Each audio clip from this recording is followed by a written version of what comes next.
This is the morning brief from the Economic Times.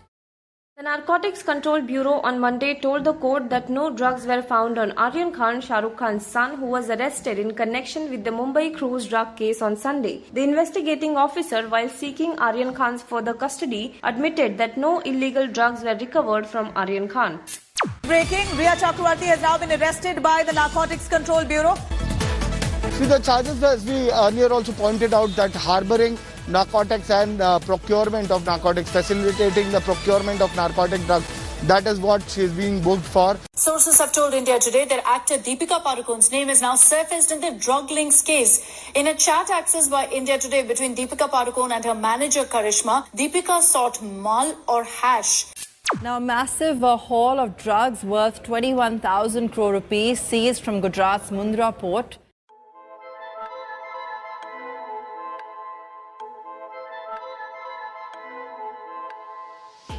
Those snippets became headline for days, irrespective of the amount of drugs, all because of a law that was passed in 1985.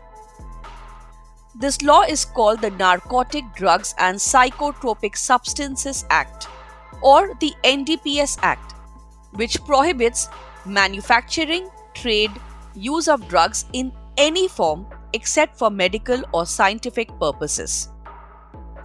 Today, some people regret creating that law. I'm ashamed of our campaign in 1984-85.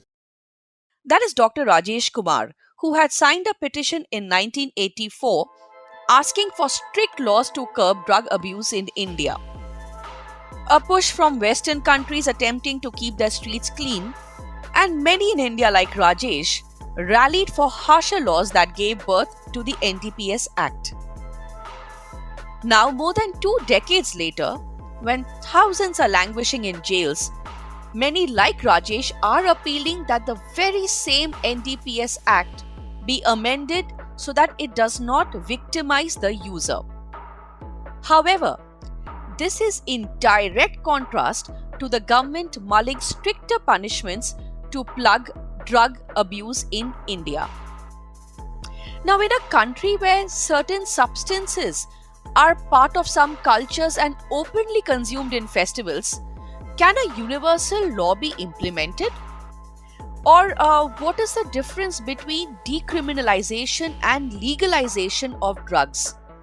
Now, what happens to an adolescent who is languishing in jail for years because he wanted to get high in college?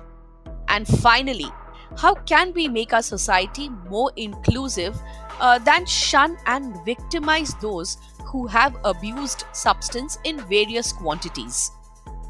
A doctor, a former police commissioner, an ex-judge, and ET's reporter tell me about the downs of getting high. I'm Devina Sengupta, and you're listening to the Morning Brief.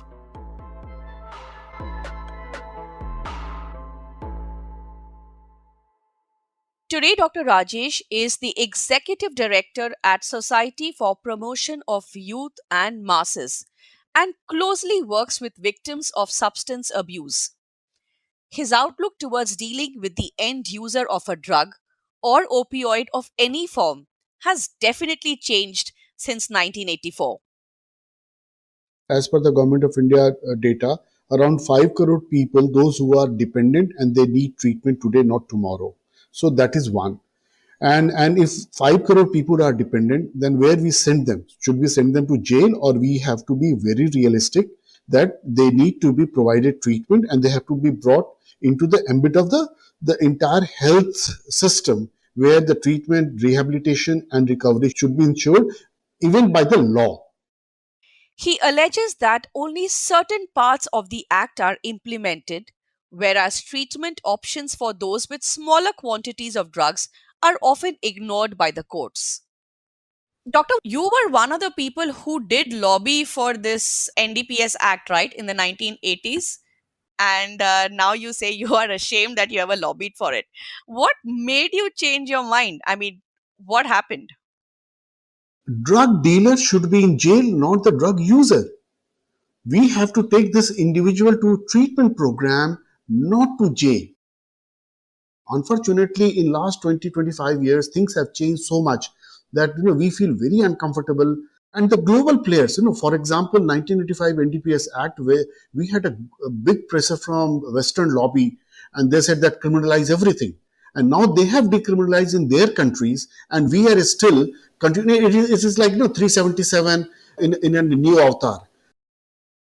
In a country where you have bhang, ganja, hashish, marijuana, different forms of it in different versions. In fact, there are certain festivals, there are certain communities where it's a very accepted practice. Is it possible actually to officially ban these? Because India, as diverse as it is, where do you say this is accepted, this is not accepted? These are the drugs which are not long-term dependency formation. I'm not saying that it does not create dependency. It creates dependency, but then education, sensitization, counseling, all those things come. But if you say that someone is using marijuana will get 10 years jail, and that happened. Initially, the jail term for marijuana and heroin was same, but the profit in marijuana and profit in heroin was so much different. So the people started selling more and more smack. That's why when in 1985 the number of heroin users were in thousands. Now the heroin users are almost like 3 crore. So these are the things which are very important for the policymakers and people those who are implementing it, that where country should go. When there are more jails than rehabilitation centers in a country, the doctor is clear that he's asking for decriminalization of drugs and not legalization. There is a difference between decriminalization and legalization. I give you an example of Bihar. In Bihar, alcohol is illegal, but in UP, West Bengal, Jharkhand, it is legal. So in Bihar, if someone consumes alcohol, will go to jail for 10 years.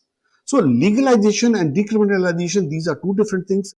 And when you say I am advocating, just the way you were part of the 1980s groups who did advocate for the act, how are you going about it? Are there forums? Have you all approached the Home Minister? How are you going about it? So we are pleading to government that please don't criminalize individuals, and Ministry of Social Justice was kind enough to look at our issue, and I think now they have made some suggestions to government that drug use should not be criminalized. In fact, I heard a statement by State Minister of Ministry of Social Justice and Empowerment, and he said that we are for decriminalization of the drug rather than sending them to jail. You've got an interesting recommendation from the Social Justice Ministry that's again, in fact, put forth this debate over whether this is the kind of action that needs to be taken. Now, the ministry has sought decriminalizing possession of small quantities of drugs for personal consumption. It's suggested to review the Narcotic Drugs and Psychotropic Substances Act, that's the NDPS Act, and has recommended to adopt a more humane approach and avoid prison for drug users and drug addicts. The appeals from various sections of the society have also made the government mull over its earlier plans to bring in very harsh laws against drug users. Anubhuti Vishnoi, my colleague who has been tracking the case, explains to me the many to's and fro's that is taking place within the government on these rules. This is a stringent act. Bail provisions are very stringent in it. What the government was looking to do is basically enhance some of the provisions, especially illegal trade, large quantities, and curb spread of illicit drugs through the dark web. The latest round of drug busts by the Narcotics Control Bureau was showing that there was a huge illegal drug trafficking on the web. What these new provisions will be, I mean, I read your reports where you've mentioned that interministerial discussions are still on, but what would these new provisions be? The original amendments which were proposed, and this legislation, the draft amendment has actually been withdrawn now for a rethink in light of all the debate around it. Earlier, to enhance punishment for some offenses relating to trafficking of large quantity of drugs, also empower enforcement agencies further by treating their inquiry as judicial proceedings, even include provision of forfeiture of property in case of a lesser quantity to increase the scope of the law. After the Social Justice Ministry brought in suggestions, they did pull back a little bit, and whoever consumes small quantities can be imposed a fine of 10 to 20,000, and a 6 month to 1 year rigorous imprisonment. But the Social Justice Ministry maintains no, you should not have any kind of imprisonment for these people. What do you see next happening? What are your sources telling you? Well, the latest development is the Department of Revenue has withdrawn the draft cabinet note to amend the NDPS Act and has said it is pulling it back for reconsideration. We also gather that presentations are being held and more information has been sought on the suggestions made by the Department of Social Justice and Empowerment. So that is a good sign. I think there is scope for some fresh thinking on the legal and policy framework around drug abuse and drug trafficking. We've reported on some of the suggestions which came in. Some are interesting, like even recommending punishment for officials who may be engaging in vexatious entry or harassing somebody without reasonable ground. Also, greater immunity from prosecution to addicts volunteering for treatment. These are being talked about. The Social Justice Ministry is suggesting that you don't even use the term addicts. You should say a drug user or dependent. So, complete decriminalization. Also, easing rules for the use of cannabis for medicinal purposes. So, some good thoughts, ideas are coming in. Let's see where it goes. I think the government will take a little more time to come up with a more robust bill. While the government and the NGOs thrash out the various modalities, how suffocating can our legal systems be? Bharat Chugh, advocate and former judge in many of Delhi's district courts, tells me that the legalese are so vague that jail becomes the norm while bail becomes the exception. Bharat, explain the NDPA Act to me. What happens if I am caught with a substance which is not accepted? So in such a case, it would depend on what's the quantity of that substance that you're caught with. The definition of what is a drug or what is a narcotic or what is a psychotropic substance under the Act is a very, very wide definition. Depending on what the quantity is, the Act or the scheme of the Act is, it makes a distinction between three broad categories. It buckets quantities into a small quantity or an intermediate quantity or a commercial quantity. And in each of those cases, there would be different implications. For instance, in a case where the quantity is very less, then the law would normally entitle you to bail in certain cases. If the quantity is higher, then the offense becomes non-bailable and cognizable. It means that the police officer can arrest you without a warrant from the court, would not release you on bail, and you'll have to be produced before a court. And then the court would then decide if you have to be granted bail or not. And given the way the law is structured, getting bail in an NDPS case is extremely difficult. Bharat is quite vocal about the need to change what he calls the draconian NDPS Act, where there is a verdict before trial. For instance, when movie icon Shah Rukh Khan's son Aryan Khan was sent behind bars for about 3 weeks, this very NDPS Act came under the limelight. It's a verdict before a trial. There are other aspects of the Act which are equally disturbing, if not more. For instance, we as a criminal justice system, we normally say that every person is presumed to be innocent until the charge is proved beyond all reasonable doubt. But that presumption of innocence, which is a very basic element of fairness, is turned on its head in an NDPS offense where the court starts off with the presumption of guilt, and it is for the accused or the suspect to come to the court and prove her innocence. So this is something that's known as a reverse onus in the law. That's something that's very, very draconian. If amendments are done, and there's always the case where the drugs that is being used today may be very different than what was happening earlier. They are far more sophisticated drugs. How do you prevent issues of sale of drugs on dark web or reduce the coming in or the imports of these drugs and at the same time make the law more relaxed? I mean, how do you do that? That's a very good question. I think the law needs to very carefully make a distinction between consumers consumers of small quantities. Countries across the world are decriminalizing such cases and looking at them more scientifically instead of just prosecuting people.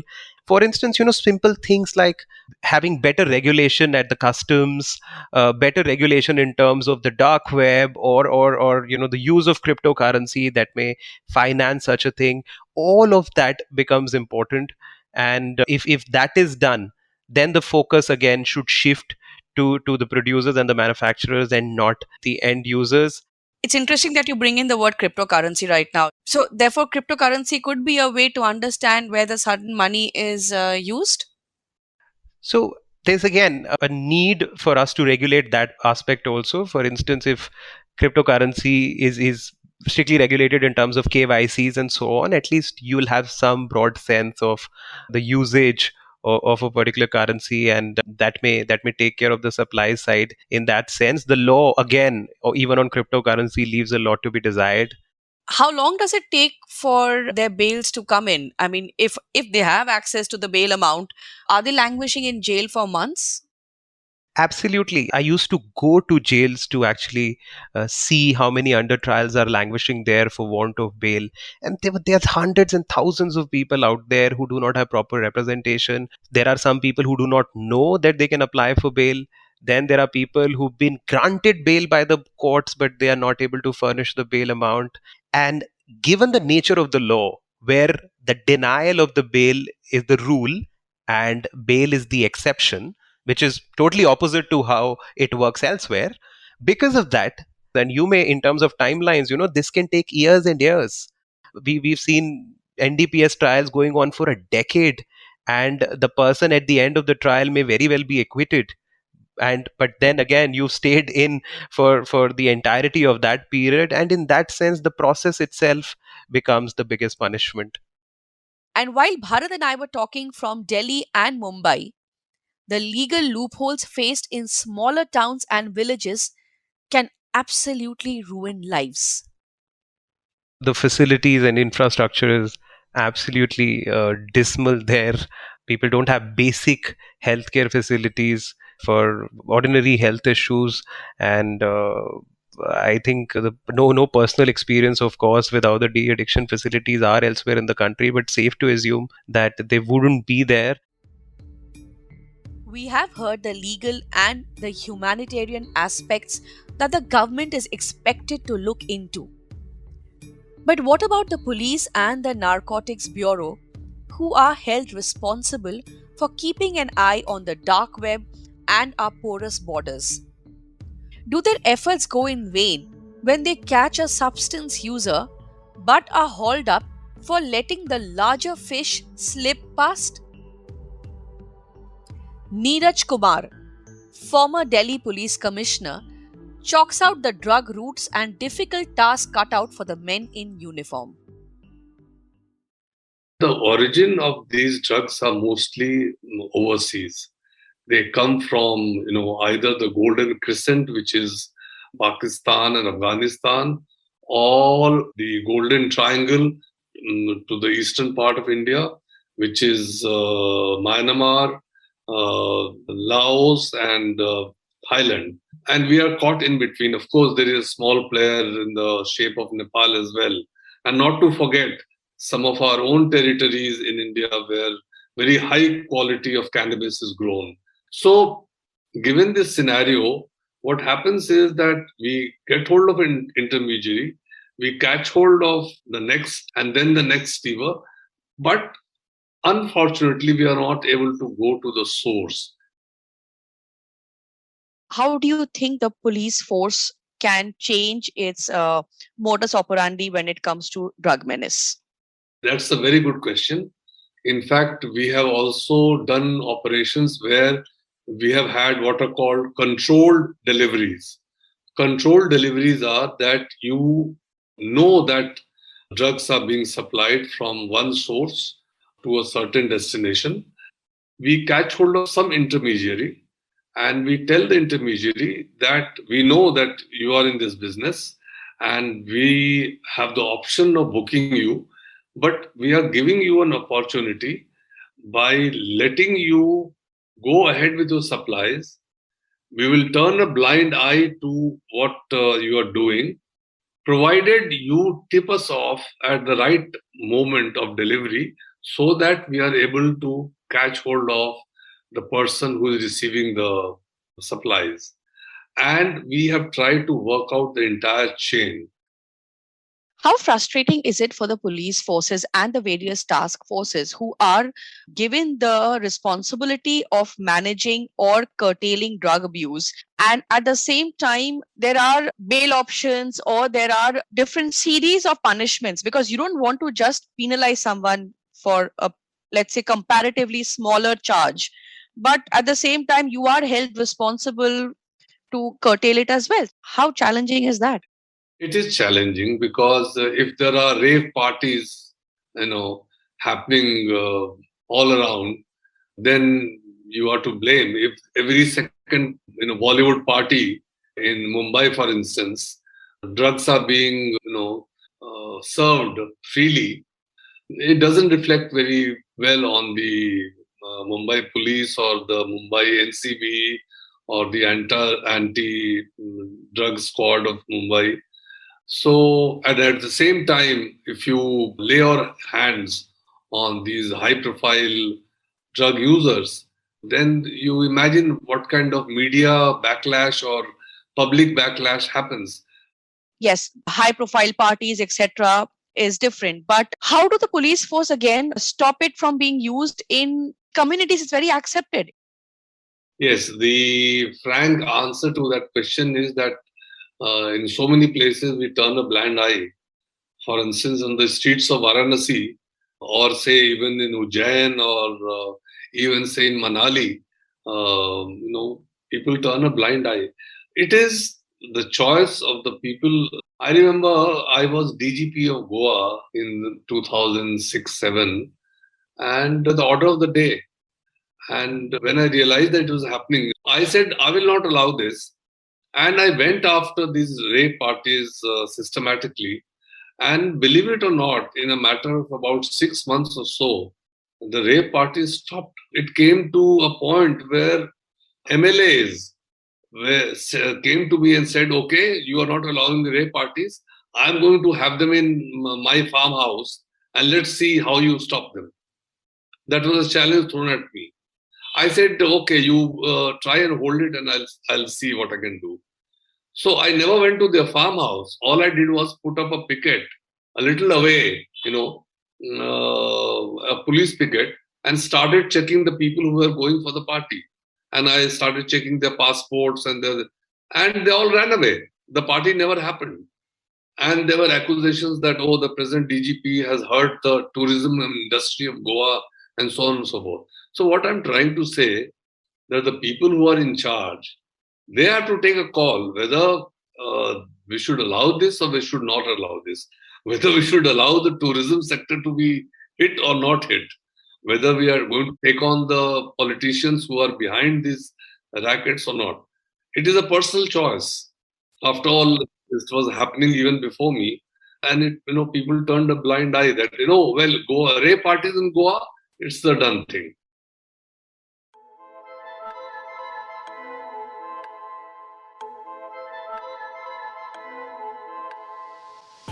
Neeraj said he stopped the rave parties in Goa, but that was a temporary halt.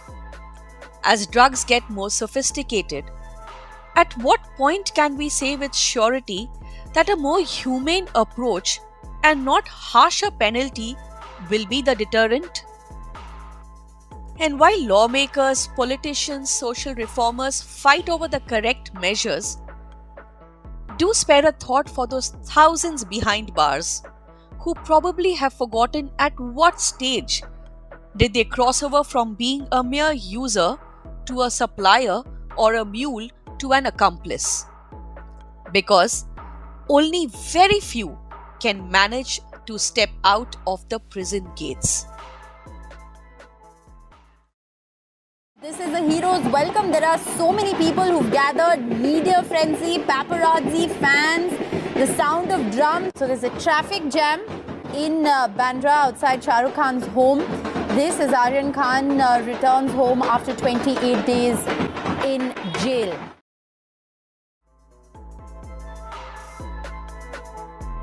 I'm Devina Sengupta and you're listening to The Morning Brief.